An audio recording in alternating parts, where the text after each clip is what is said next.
Welcome to another episode of the Angels Positivity and Love Show. Incredible guests the world over with amazing insights, experiences to share, and most importantly, their hearts. They're often giving service to others. They're here to share their high frequency, their high vibe, their love, their energy with all of us. And I think you can feel it quite often through the screen.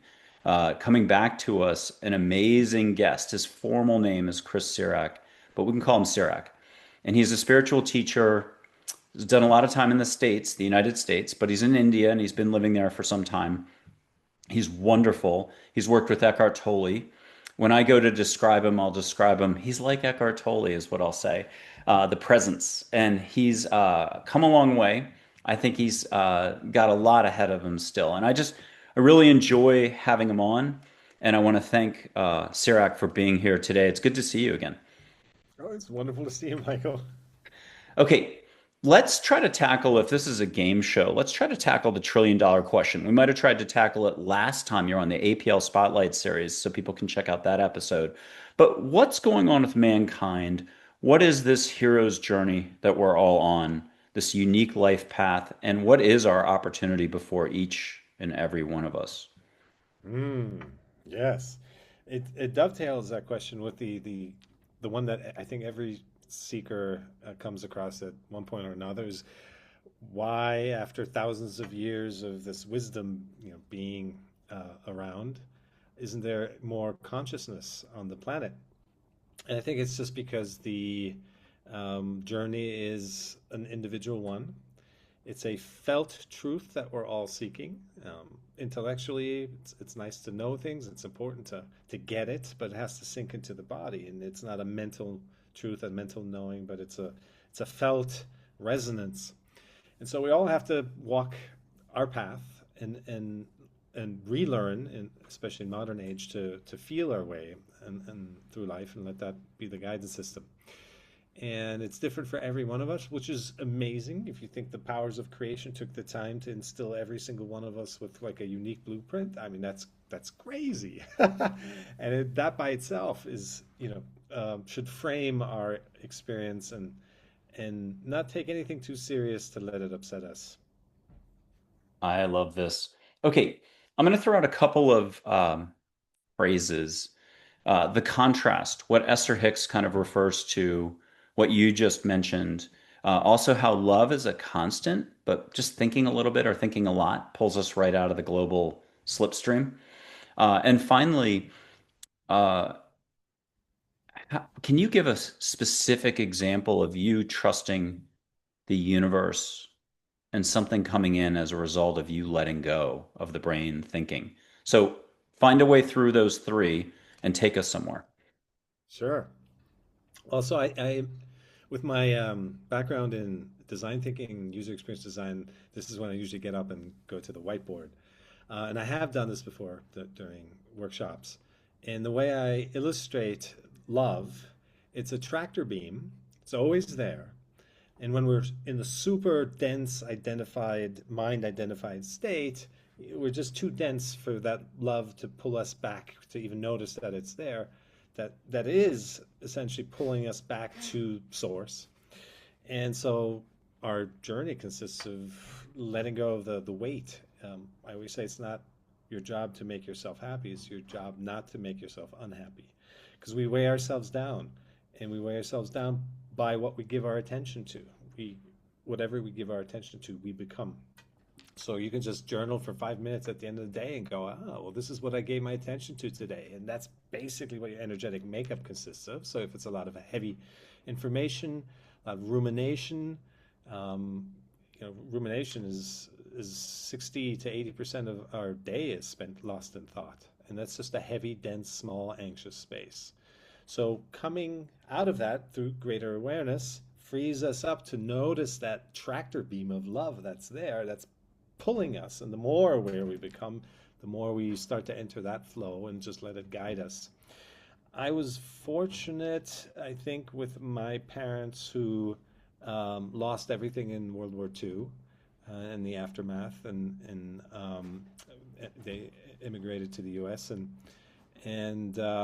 but because they lost everything, their focus was not on stuff, things, career. They really relied on their faith for things to happen. And so I grew up in an environment that emphasized, trust in the divine and that things will always work out. And they always did, even if it was in the last last minute. Um, and I still don't have an explanation for that to this day. I think this just God likes to test us. And that there's also what you said earlier about the collective darkness that we're experiencing is that test in effect is how how faithful can we stay even when the world isn't the happiest place. Mm. And so the darkness forges our frequency to align with the highest light, and it has to be there. Otherwise, we just sit around. No one's ever become enlightened through convenience and staying in their comfort zone. So I have many, many examples of that, of just trusting that inner voice. And my first book was all about the inner voice, and everyone comes in and has to go through the same exercises journey. If you look at what the Buddha went through, just torturing himself, or Jesus, I mean, it's immense suffering. So everyone has kind of the same milestones to hit, but older souls, which is my fourth book, Old Soul, Young Soul, they move through these lessons, these main lessons more quickly. That's the only difference, but they have to re-experience it and get through the amnesia and all that. Um, and I've been, source led for most of my life, but then it really became a very loud calling when I noticed that even the things that I was doing out of passion, tennis and writing music and sharing my success in the design world and with people and that there was something that was still goal oriented in me, outcome oriented. You have to really work at it to get to the true unconditional core, and that's what life is about. So I'm on this path because of that, and I could be doing a million other things, and but the question often comes up: how can you tell the difference between a true calling and then just an idea that the mind makes up? And the true calling takes work. It calls you to it. You're not there yet. You have to trust. You have to work for it. You have to change and grow into it. And growth is by definition uncomfortable. Whereas the mind-made ideas are like a rosy-colored fantasy. Everything's going to be awesome. You're going to be rich and famous or whatever. And then, of course, you have to learn that the next day you wake up, you still have to brush your teeth, make your bed, pour your coffee, and be present. Learn to be present with all of that. Otherwise, the mind takes you on a roller coaster ride. What hard example comes to mind right away or comes to heart right away where the universe stepped in, an angel stepped in, a figure, a deity from India, or it was a vision? It could have been dream time. It could have been walking down the street. It could have been in a meditation. Can you give us one of those? Well, the big one obviously was in 2015, asking me to give up a very comfortable um, life that wasn't necessarily, there was a lot of balance that I had inherited growing up, and I did not lose myself as much like many others in just the material world. I created a lot of space there, a lot of play, a lot of fun, and a lot of sharing and just quality time. And that I was meant to give that up as well, and um, and enter a path that was completely unknown. And I'm still on that. There's awakening is not a switch on-off switcher from one moment to the next. It's just the pivot point where your orientation switches from outward to inward, and that inward path is, as long as we're in our bodies, you can't pretend or ever know that you're done. So when I hear people, sometimes say, oh, they're not coming back, I'm like, the moment you think you know something, you don't. So you have to stay humble. Tell us one of those. It's not a war story because this isn't about war. So it's a peace story. You were tech Silicon Valley-ish. You were doing something, if I've got that right. You were doing something kind of high-powered in the corporate world. And then you had to go within.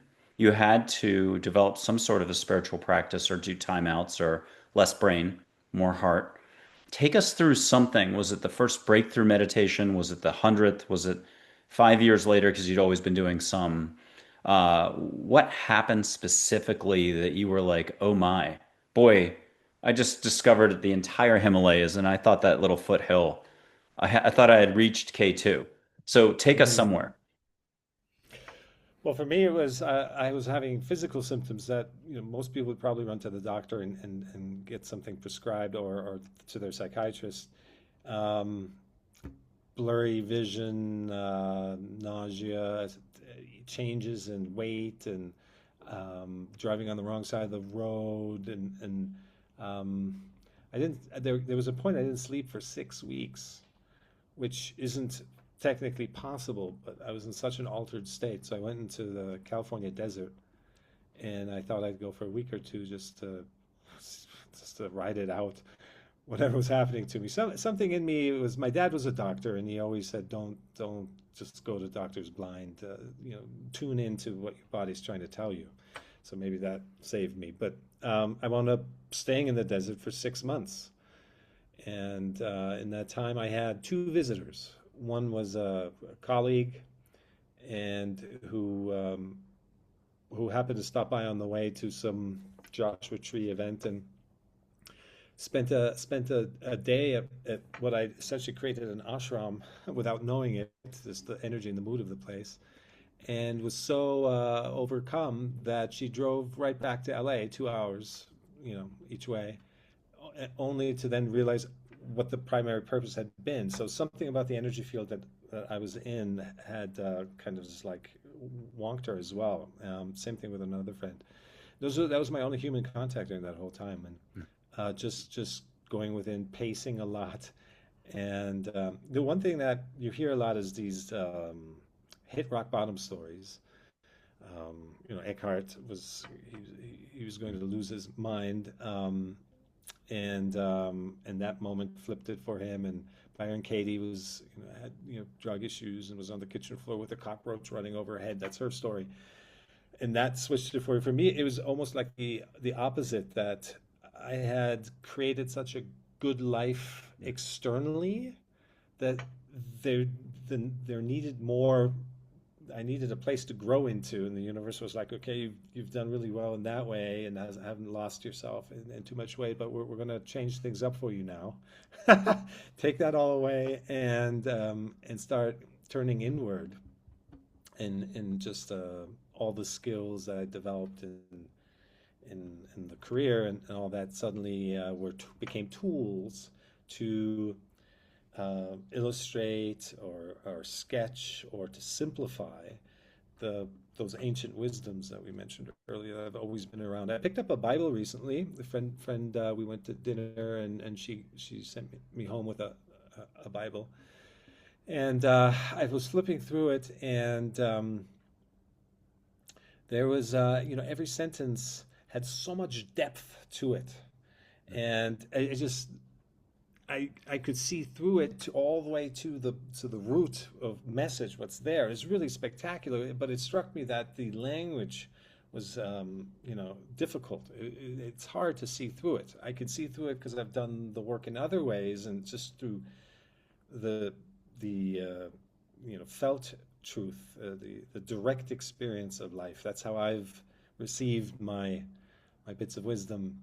Um, and so it's in there. It's spectacular, but it's just the language and cultural differences. There's language. I just had 5 levels of awareness translated into Chinese at the book party, book release party last week, and it's a completely. I mean, there's characters and um, a lot gets lost in translation. So I think that's really what my calling has been, is to use the what I used to get hired for is to take mountains of data of chaos and reorganize it into tangible, bite-sized, intelligible chunks, and do that same thing with just the wisdom, the truth that is within us, the reality. Looking at what's happening is the immune response to genuine divine reality, truth that through the darkness, through the chaos, reorients us to what matters. And the little human, as I call it, the little human in us likes to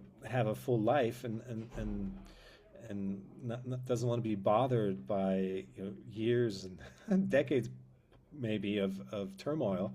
But that's the process, and so individually we can have more control over that. We can create heaven on earth in the way we elevate ourselves and detach ourselves from from meaning, projecting meaning into the material realm. But also collectively we have to go through that. And there are I'm in the new book I'm writing about. This is the last thing I'll say. Just the stages of collectivism, the belonging that's necessary to create safety, but then start a questioning of that, a breaking free from that, and to discover the individuality in the I, because you have to uh, know the self to then be able to dissolve it. So there's so much amazing stuff and endless detail. You have to be careful not to get lost in the searching itself, because that too can become an endless loop. If recognizing the energetic fingerprint of the universe is, if you're always outputting, seeking answers, wanting to know more, then the universe keeps giving you things you don't yet know, and so that just keeps going forever, and then you also never find peace. So there has to come a point where you just let yourself be.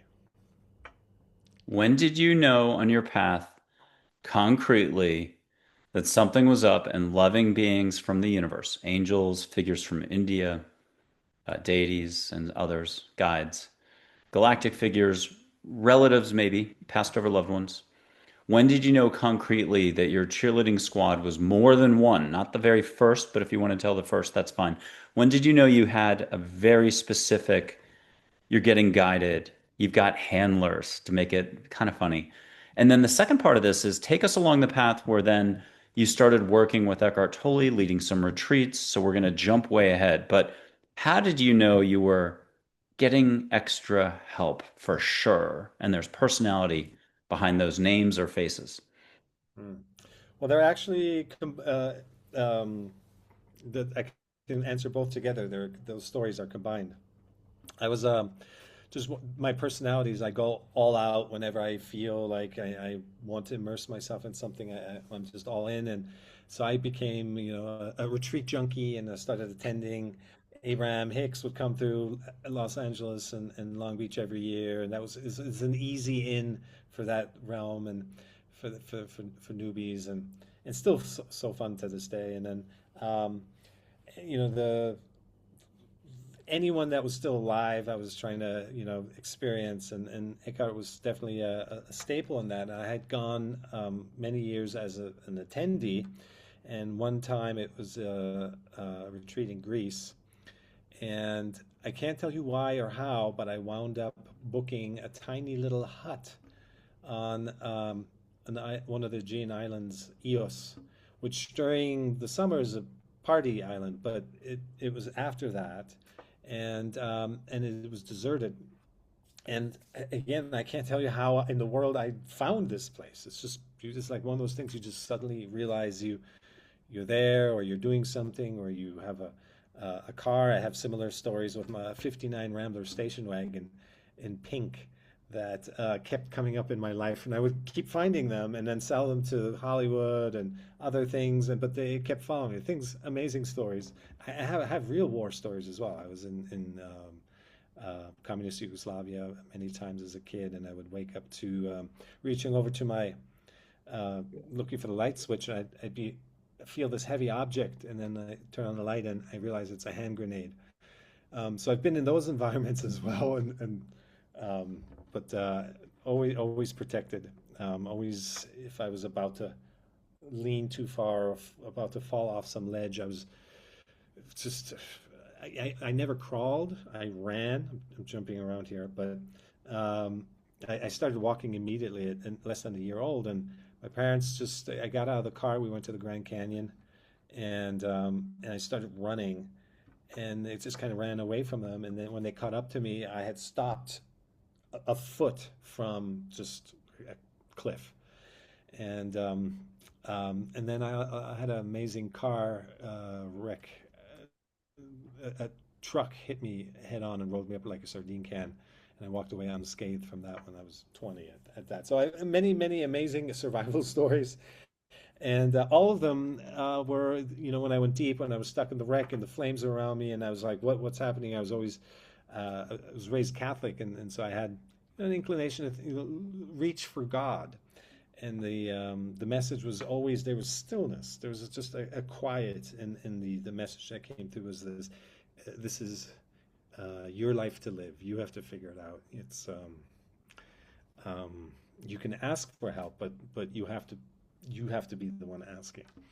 So there's been angels, but they didn't really fully come to fruition until that island in Greece.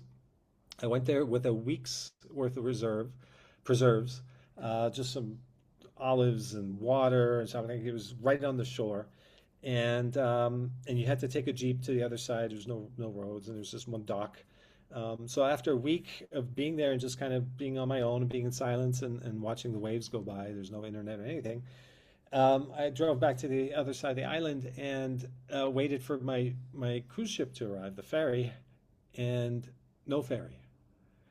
And there was one old man sitting there in like this half storefront, and I said, where's the ferry? He's like, and he said, and I looked at the schedule, and it was like next week, right? I have to, so okay, so now I had almost nothing to live off for another week, and I drove back, and it was in this week, that second week, that something happened. I was journaling, I was writing, and suddenly the writing turned into not just about me and my stuff, but like a bigger message.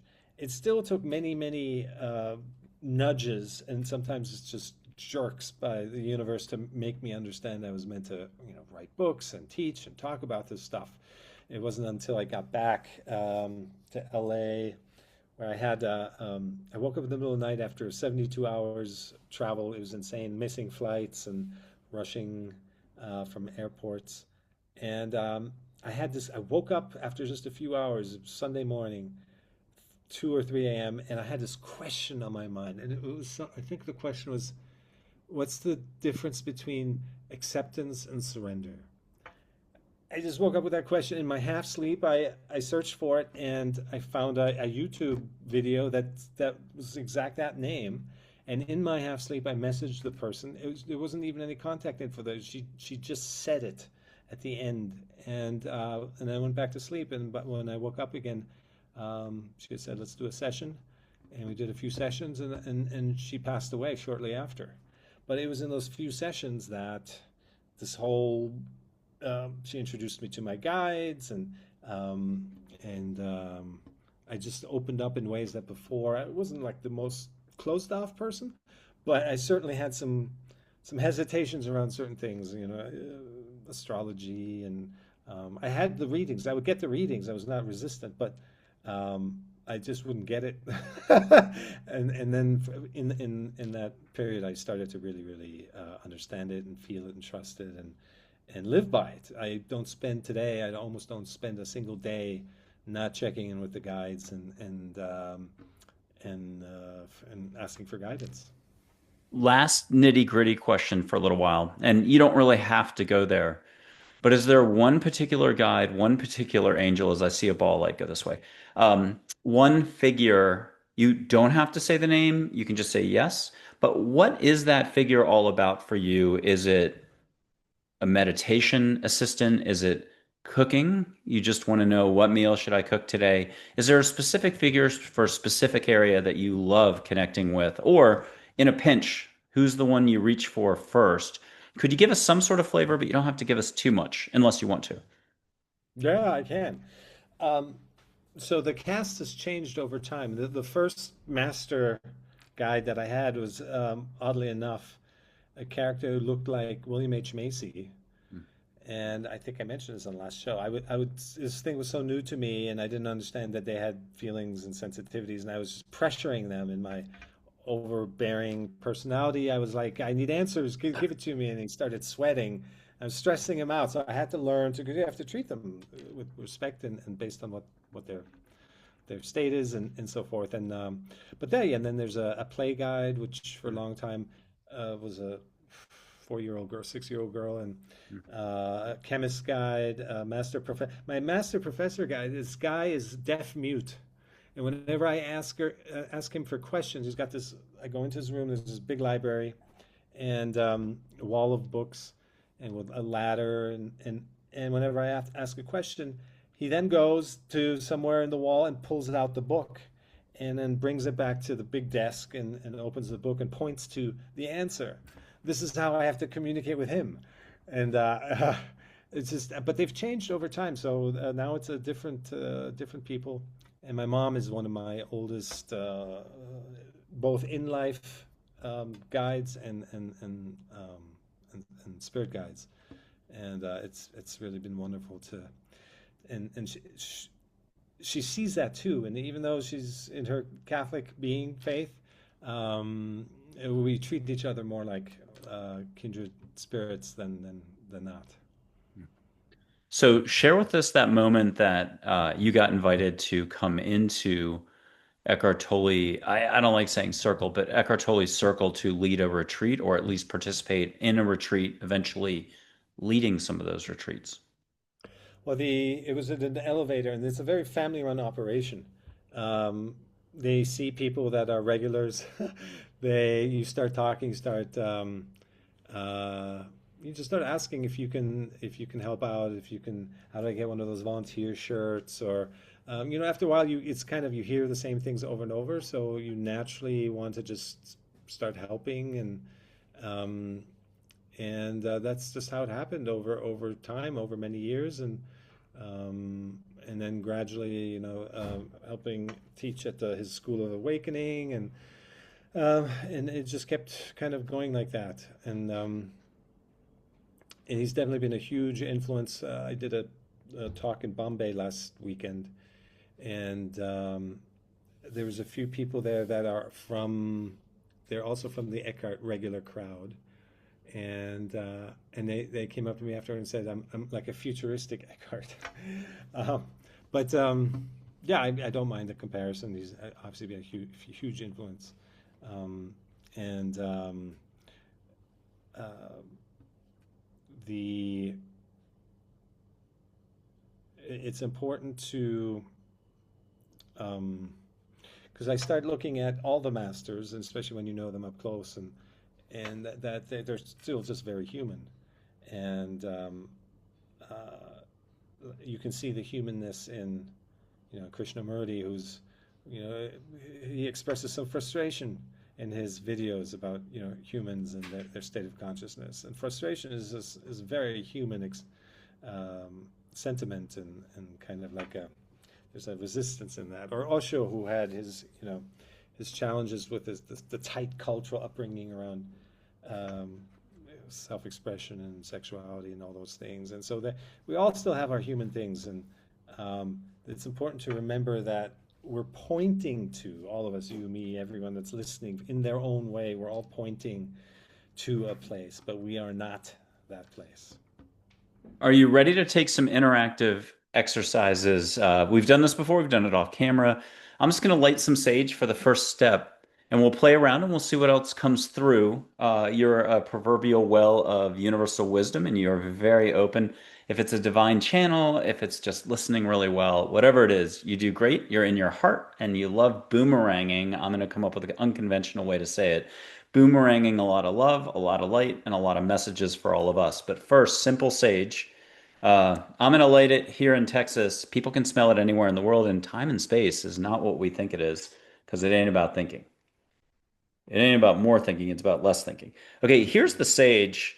When you do get it, could you just close your eyes and get extra? It might be light on the eyelids, it might be flowers, it might be incense from somewhere else in the world or that other part of India. Mm. And so, obviously, sage first. No tri-iota. At home, if you need help, put a hand on your heart. Breathe through your mouth. Or Oh, ask angels to oh get you out of wow. your head into your heart. What are you getting that's extra beyond the sage? Mm, And I'm going to blow through the microphone, whether people can hear it or not. I'll hold it up. mm.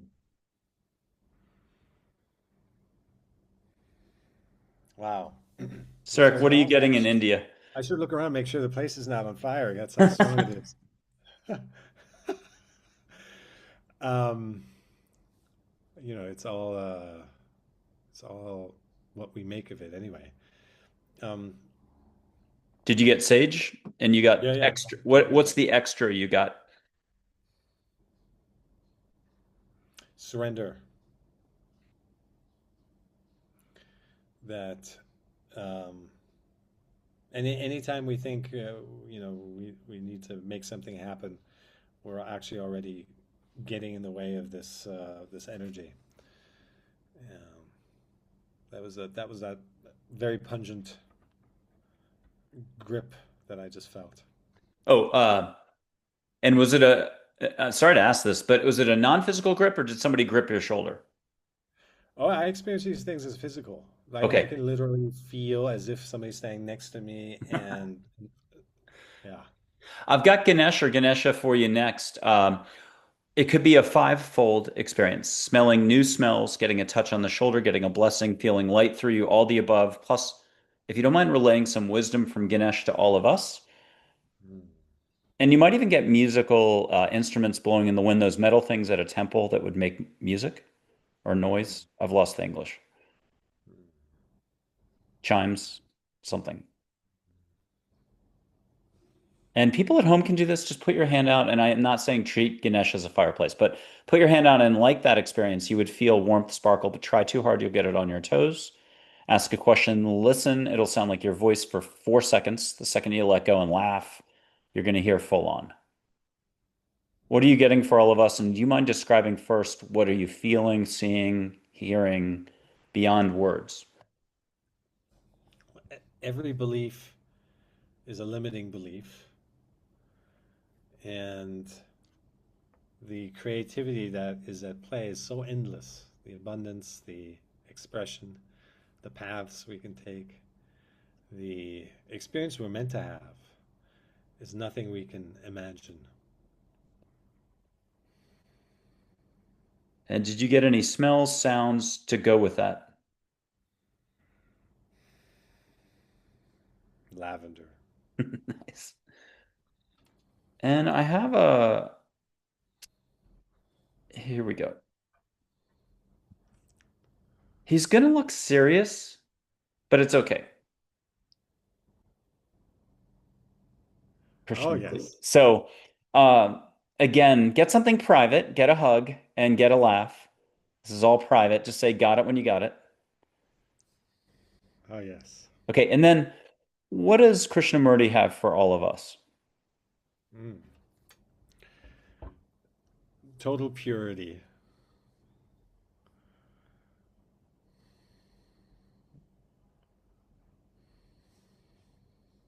Okay. And because I'm very Michael Andre Ford, sometimes details go right over. Let me know if I should proceed. I'm a blank on names right now, but you should recognize him. Yes. Okay, and get a beautiful blessing. If you want to feel light, smell, whatever the other senses are, I've forgotten those. But if you don't mind having a message after you've gotten what you've gotten, sorry. Mm. And his eyes might light up even more in the photo Yes, than a eyes. photo's. Thank you. Yeah. Okay. What are you getting from him? First, if you don't mind describing the physical or how you got it, so people can take heart literally and know that that's the only way they're going to be able to go within is to take heart. They can get the something, and then the words will come. The words are important, but they're not the whole picture. What did you get first before you got words? You saw the photo, a little more eye. Well, so the importance of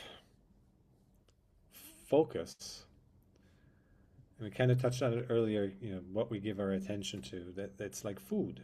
If it's sensory, if it's what the energies surround, we surround ourselves with, the people we surround ourselves with, the things we spend time on, if it's Scrolling has a frequency. Video games has a frequency. Junk food has a frequencies, and then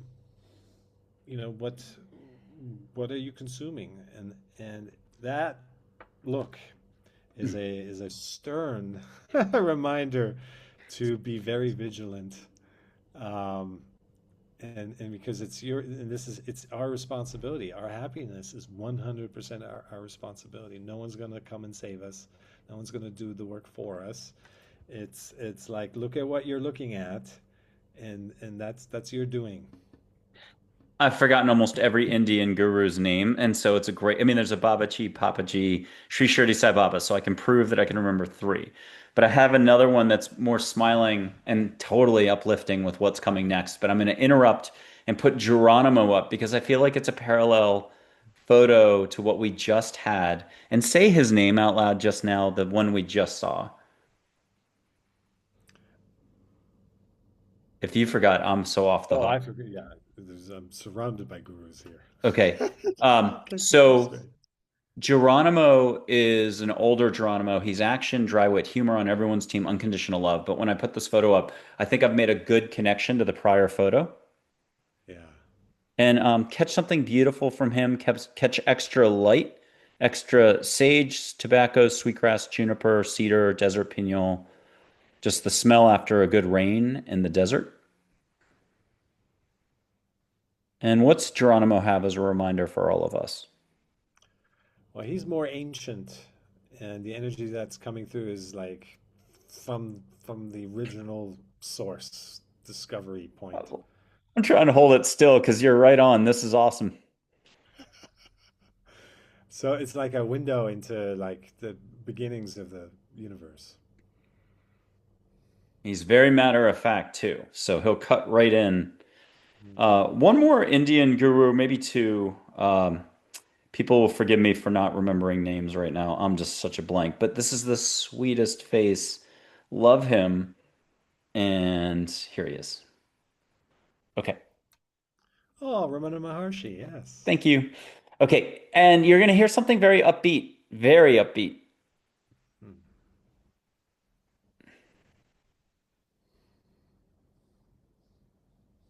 Mm. What can you share?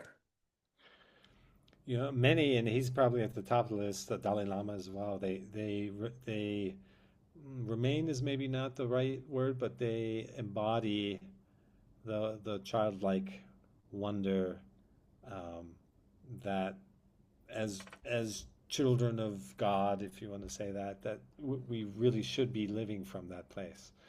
Um, and and again, it's that purity. Um, nothing is nothing is serious enough to let it upset you. Your physical being is, temporary, and uh, you you plug in and out of it, but your true self is this expression of wonder. I have an angel for you named Joy. You certainly have met her before. I'm going to put her photograph up. And then we'll do some famous quotes from famous folks, from Herman Melville to Eckhart Tolle to Winnie the Pooh to Einstein to other philosophers, and we'll see where this takes us. But here's Joy and Angel. And if you want to catch sparks around the room, nothing will go on fire, but just light. If you want to catch harmonics, I don't know what that means. If you want to catch sound, vortices, or circular, sonic, conical, fun, Hmm. you'll be getting something. And then if you could put that into words, and if Joy was to hand us all a mantra, I guess a mudra or yantra could be cool too, but a mantra works since it's words. Anything she wants to relay to all of us at the end of it all. Hmm. Hmm. And what are you getting? So Alan Watts used to talk about how angles are unnatural. You look out into nature. We live in these square houses and buildings, and that's not natural at all. And a life is actually spherical. It's cyclical. That's what joy represents. The mind likes to think of time, your linear time, cause and effect, but that's actually not how energy works. We are the lessons are brought to us, and if we don't learn them, internalize them fully, they will reappear. They will come back in some other shape, some other variation until we fully, truly get it. And so we can't escape ourselves. We can't just put like stuff we don't want to face behind us. We are going to encounter it over and over and over, the mirror of life. And so joy, even though there's joy, but there's also that reminder that everything comes back. The lessons come back, the joy that comes back, the gratitude with which you live will come back, the judgment, the distance that we generate will come back at us. So there's again a call to stay vigilant in how we carry ourselves, and it will come back. So be joyful, be grateful. Um, Look at the root motivation. That is the key to everything. What motivates you? Is it lack? Is it fear? Is it control? Or is it gratitude? Is it wonder? Is it um, a sense of curiosity that drives you? Because that root motivation will be contained in the results and the situations we manifest from that. And it usually multiplies. So the little seed of jealousy or wanting to compete with others or please other whatever it may be that may motivate something, it's going to multiply in your actions. So life is kind of like it accelerates. The more we get off track, the more it emphasizes how that you should get back on track. It's not even that it's just a one-to-one, oh, I'm going to do something out of not in alignment, and then I just get punished, for that little bit. No, you actually get punished in an even bigger way, and then how it makes you feel is not good, and then you ought to change your behavior. You can't just stay in it. It's not neutral that way. So there's like an urgency that's baked into how we engage with the world, and that urgency is to allow us, give us the freedom to screw up and get off track, and then so that we can feel, what's real and what's right and what's true, and then it urges us to get back on track, and No, everything it's a you've been beautiful thing. saying is very, I don't know if the word's potent, powerful, right on the mark. That in particular was incredible. And I'm reminded of a Seinfeld episode with George Costanza at the diner where he's ordering his food and he's trying to explain to Elaine or Jerry or someone across the table how every decision he's ever made has never worked out. And as he places his order, he goes, "Wait, if he's like, if I make the opposite decision of what I've made on everything, who knows? Maybe this will be the right way to approach everything. So I'll do the opposite." The waitress is like the usual. He's like the usual. And he's like, "Wait, make it a tuna sandwich on rye." And he orders complete opposite. And then from then on, everything works out in his life. He makes the opposite decision. He's wearing a three-piece suit lecturing us all. He's giving advice to the Yankees. 2 weeks later, he's dating anybody he wants to date. He's the man. But it's a very funny show. Okay. I feel like everything is a reflection, whether it's TV, movies, or just people or your situation in front of you. And that's really the next in this game show that we're on. That's the final big, if it's the $1,000 million pyramid, this is the final triangle at the top. Because you touched on this earlier, how the contrast that's out there. Esther Hicks talks about it. Everything is our instruction. It's our opportunity for growth. And even if it's the most dire situation, your opportunity is to create that space and ask, how is this?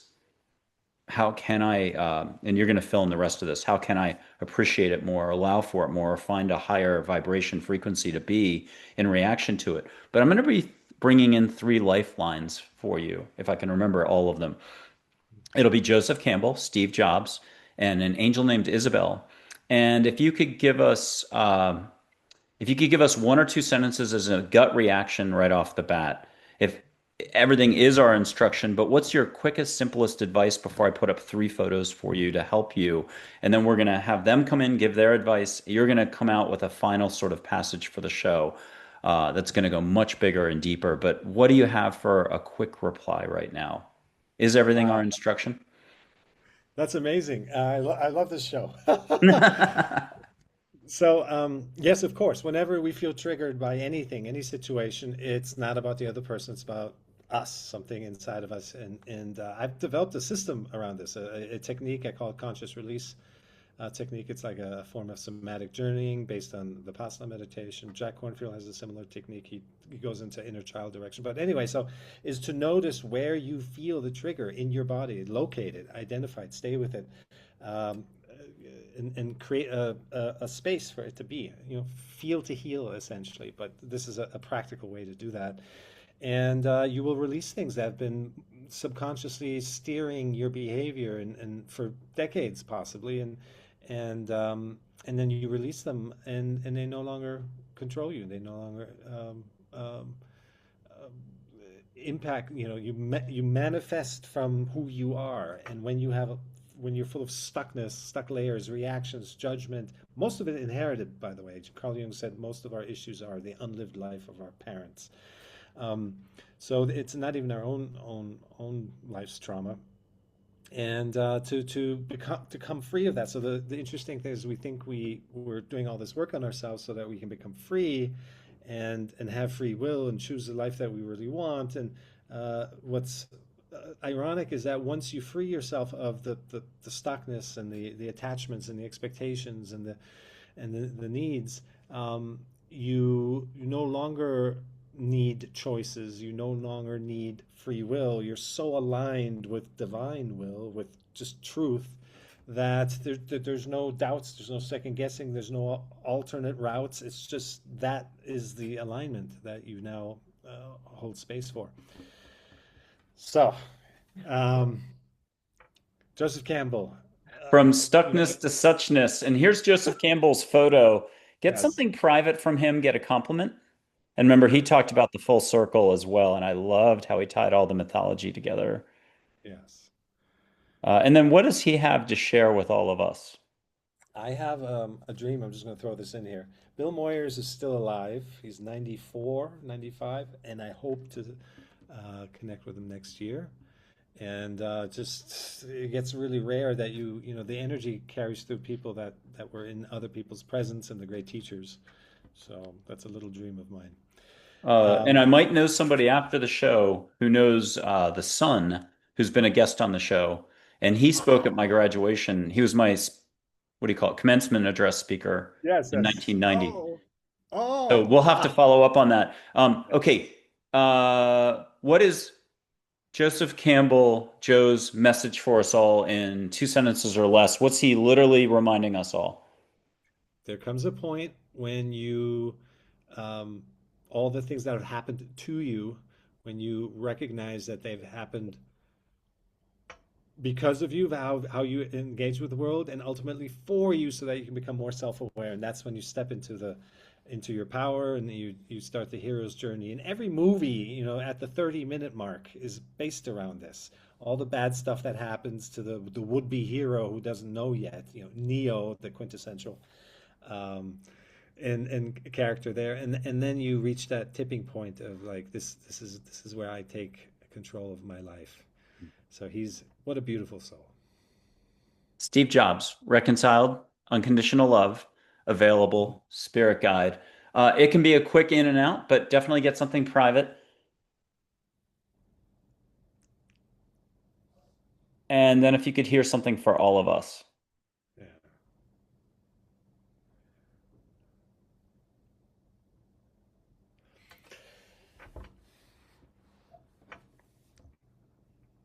I've done a lot of workshops in design thinking UX, and I do quote him a lot. And as a entrepreneur, just serial entrepreneur, I mean, I built a company. There's that was my life, the life of someone like that, um, for a very long time, and so I'm of the same ilk of ideas coming and wanting to give life to them, and then in that whole journey. And it's not a it, it's challenging, it's stressful, it's full of change and pivots, and so I respect him immensely for that. He's not known to be extremely sharp and direct.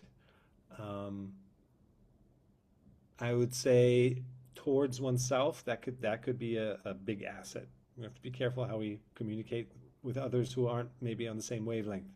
But to have this is what the universe is waiting for every single one of us to be honest with ourselves. And so he represents that. Two final angels.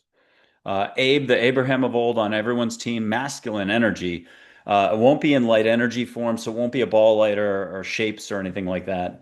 And for people who don't know what I'm talking about on the shapes, here would be an example of four archangels. People can just check out other shows or go to the website. Okay, here's Abe, and this is a great one. You'll get a pipe smell. It doesn't have to be tobacco. It could be just a masculine. It could be cologne.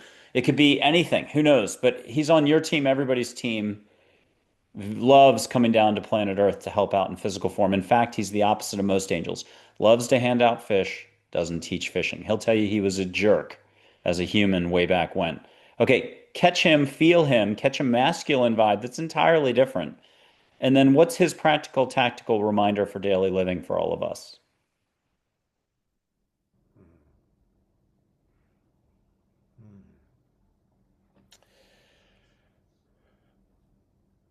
Great hair.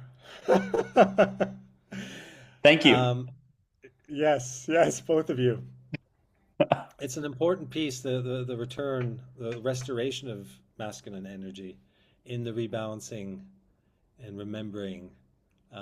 Feminine has its own thing going on, but the masculine, especially the unencumbered, the uncompromised male who stands in truth, who can protect and hold space um, for the uh, for the flowering of consciousness is really, really essential, and it's something that has, for in certain ways, been removed or beaten out of us even in modern society. So there's an important element there that um, he should be present in just like Ramana Maharshi is on every person's desk here, especially in South India. We should have Abe be be part of our arsenal. Well, maybe we'll see him when he showed one time in Austin, Texas. This is like in around 2012, 2014. It was opposite of another time I saw an angel within a couple blocks. It's a popular area. It must be downtown by the Whole Foods headquarters. This was a like 20-degree night, and the other one was a 70-degree night, same January, like a couple years apart. But he showed up as Hagrid. He usually looks like Dumbledore for Gandalf, but he showed up as Hagrid, big man, Starbucks coffees, walking along, and I had just gotten out of the 24-hour diner with someone who had been talking to Jesus, Mary, angels, and was still in shock because they like really big, but first time sort of experience that way is so direct, which we all go through, deer in headlights. They're behind the SUV wheel, but the engine's not on. I'm next to them, and I see the Hagrid fellow with all the Starbucks coffee stuff, and she doesn't see any of that. She looks into his eyes, and she goes in. I'm the opposite. I did the exterior, and he stops and sees two humans noticing a little bit him. And I'm just tugging on her, saying, "Is that an angel? Is that an angel?" And I kept getting no from all the angels as well. No, everyone was like, "Move on later." No one would give me an answer. It's never happened like that before. But I finally didn't take no for an answer, and the world went upside down somehow. I felt like I was in a washing machine, and I finally got a yes. He went from the hood of the car. I jumped out. He's gone. And I ran to the street corner, and he's gone. And she never saw the Starbucks mugs, but he was going to hand out coffee to the homeless. It was so cold, and he had hot coffee, and I'm sure he had a way to keep that hot coffee hot. So that was kind of cool, and I had to share kind of a geeky, direct experience. I have a final angel, I think, for you, Isabel.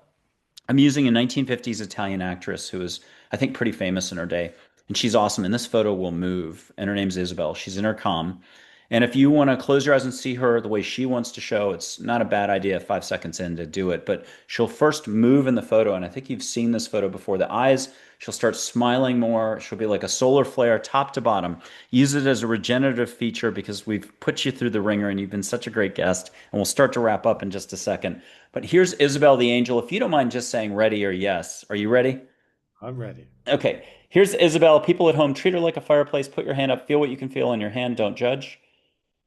And let us know when the photo starts moving for you. If you don't mind peeking one last time, let us know when the photo or she comes in straight on, full on, gala, what do you call that? Hollywood red carpet style. You've already got her. Okay. And people at home, you can see her eyes expand, a smile expand, and we know photographs can't move, but there are no limits in life. So this is a great reminder to just trust more, worry less. All right, Cirak, what are you getting from Isabel as intercom? She's like an ocean that's once every 90 days. No wind, no waves. It's like a mirror. What is she showing you, sharing with you? There's a depth, and the ocean was the word on my mind actually. The eyes lead to the ocean of consciousness behind it, or the unlimitedness of what's behind it. And this is really what constitutes a high level of conscious living, is that you can start engaging with people through the eyes are an easier one, but you can see through their whole physical being after a while, and engage with the soul and see what the soul is here to learn and experience and to share and to contribute. And just this whole getting hung up on the outer shell is it's not helping. It's part of the journey. But when you can see and tune into the experience someone is seeking to have, and support that and hold space for that and live from that, even as a parent, you're not living through the filter of your mind of what you think is right, that what the child needs, but actually see it through the child's own eyes of what it needs to experience. Then you're supporting that soul in its fullest. Otherwise, you're just passing your baggage onto them. And that's okay too. That's part of the contract. But um, to start operating more at the soul to soul level, that will bring clarity. Well, you reminded me of I've got a sheet, two sheets of quotes. They're in three columns of answers from mostly angels, but some Native American chiefs, Mother Teresa, others. And the first question is, what is ego about? And there's a ton of answers. What is compassion about? Ton of answers. And then how can I consciously expand more, but how can the world, how can mankind? And so Archangel Gabriel on the third question answered, I think, very much in alignment with what you were just saying. More interaction with each other, all of us. Human to human contact allows um, soul to soul interactions. And I thought that was just beautiful. With that, we'll take two final steps or one final step. I'm going to just show a little bit of light on my hands, but we're going to let you and the crew take it from there. Unconditional love beings, you'll get something. It'll be fun. People at home can rub their eyes first, jump around, do the chubby checker, do the Elvis, swing those hips, take a shower, pet the dog. 1 million ways to be here, 40 million ways to think something to block it, but you're all great at seeing without seeing, the Zen thing. Don't know mind. Here's this. I'll make some light. After that, we'll push some light around, and then we're going to have you, though, deliver a closing statement. And if we're really lucky, it's your seventh, eighth, or ninth book theme. Okay, here we go. I'm going to show a little bit of light. Cirak, are you ready? I'm ready. One dad joke. What's the only flower found on the human face? Tulips. Oh, What light are you initially seeing? this one's blue. Okay, and then let everybody come in. Joy, Krishnamurti, Divine Mother, Gabriel, everybody. What are they making now in the light? Hmm. Co-creation. Ooh. Is there a physical object or vortices, or are you just seeing more light? It's a shape, um, almost like just a million different energies engaging and in a entangled in a good way, and forming, shaping something new in every breath, every blink, something that's never been before and will never be again after. And like a soccer player that bops that ball from sort of knee level up into the air to kick it bigger, I'm going to sit and whoosh all this energy in about a half second flat. I'm going to drop the blackboard. I'm going to sit and push it your way with hands, and I'm going to blow through a microphone that's down below. Sometimes it gets muted out. So are you ready for that? And then you're going to catch something, energy. We're going to blame angels. Don't blame Canada. Here it comes.